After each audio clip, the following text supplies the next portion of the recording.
Next piece we're going to look at is emotional challenges. So when we look at emotion, there's a couple of them that we want to focus on that sometimes can be considered challenges, which would be anger, passion, and grief. Anger is considered a negative emotion, and oftentimes anger comes up because a person is trying to achieve something and either their goal or end result is being blocked or interrupted by someone. And oftentimes anger is triggered externally. I think there's times when it's been triggered internally if someone builds it up in their head, but oftentimes there's something that's happening outside that's keeping you from achieving what you want. Yeah, because I think sometimes we block ourselves. So I think that would be another element that kind of falls into that element. And a lot of times this is about perceptual errors. We might be interpreting the information incorrectly. So we're making assumptions about what's going on and not necessarily in an accurate way. A person that feels anger over time would be what we consider to be experiencing chronic hostility, or they're just constantly aroused, constantly in a state of feeling anger. So a couple suggestions or strategies for working with this would be, the first one would be suppression. So how would you deal with chronic hostility is maybe just to push the feelings down. Now this isn't necessarily going to be the best way of taking care of it because we're not really doing anything with it. So finding a way to work through this can be a benefit. So one of the things they look at is this idea of venting. And some people consider it to be cathartic to really let emotions go and get it out of your body so that you're not feeling it in your body anymore. But what they found is sometimes it may feel good to let it go, but oftentimes it actually causes the feelings to intensify. So just notice if it's actually something that's being beneficial for you and supporting you. The Jefferson strategy is another technique for taking care of when you're feeling angry or upset. And when a person says or does something that makes you angry, count slowly to 10 before you speak or act.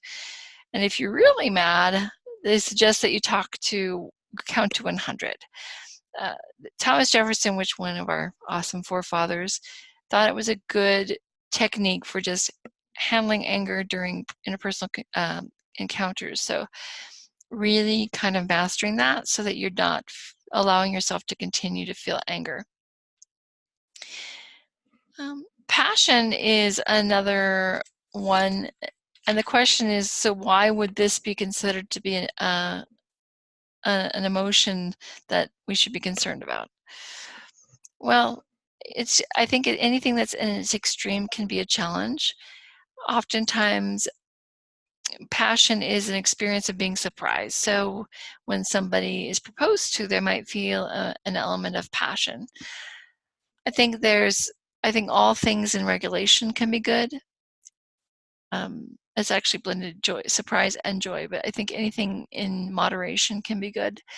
But anytime things kind of go over the top, when somebody might feel passionate about a specific circumstance or situation, sometimes that can get in the way.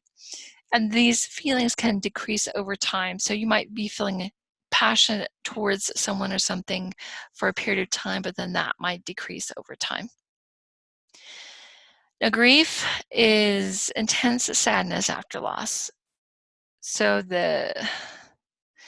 when you are experiencing the loss of someone or a situation, that can cause that intense sadness. So a couple ways to manage that are through emotional sharing and support groups. So I've lost my mom in the last few years, and I don't, for me, there's just all kinds of things like guilt and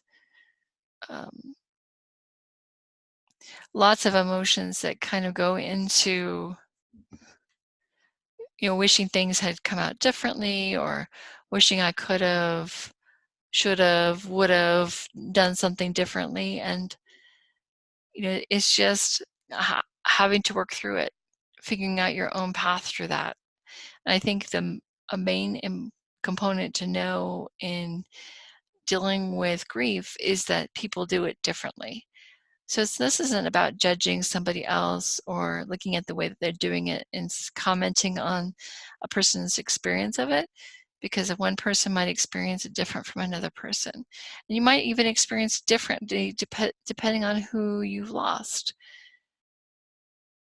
So there's no judgment. There's no necessary way of handling it. It is what it is. So supportive communication looks like checking in with the person and finding out if they're ready to talk. So if, you know somebody's gone through a loss, you don't have to come right out to them and ask them what's going on or how are you feeling. They're going to feel however they feel. So just check in, just be supportive and check in to see if they're ready to talk before you try to force them to talk. Find a time and a place where it's quiet and there aren't a lot of distractions. So find something that's going to feel safe and ask good questions like, how are you feeling or what's on your mind? Are you sleeping okay?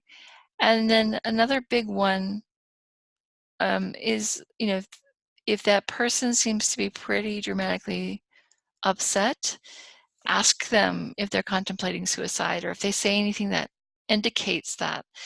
Ask the question. I think a lot of people are afraid to ask, but it's really an opportunity to take the stigma off of it, take the pressure off of it. If you don't make it a secret, it's not something that's hiding underneath everything else. Legitimize the way that they're feeling. Don't dismiss their problems. Don't act like it's not important. Really listen to who they are, what they're experiencing. And when you're listening, be present with them. Have good eye contact. Do those phrases like, that encourages the person to continue talking. When it comes to, I put advice there instead of advice. Okay, but ask, if they want advice, let them ask you for the advice rather than you offering it. Don't just offer it right up front. Find out if that's something that they're really needing at that moment. And then show concern and recognize that they're doing a good job. Recognize if they are doing self-care and taking care of themselves and doing, putting themselves in support groups and doing things where they're with people that can help them move through the grief. It's a tough place to be. It's not a place that you want to hang out for a long period of time. It does kind of shift over time. It can take down the intensity. I know for me, once I got over the shock of realizing that she was gone, my mom, then it took some of the pressure off.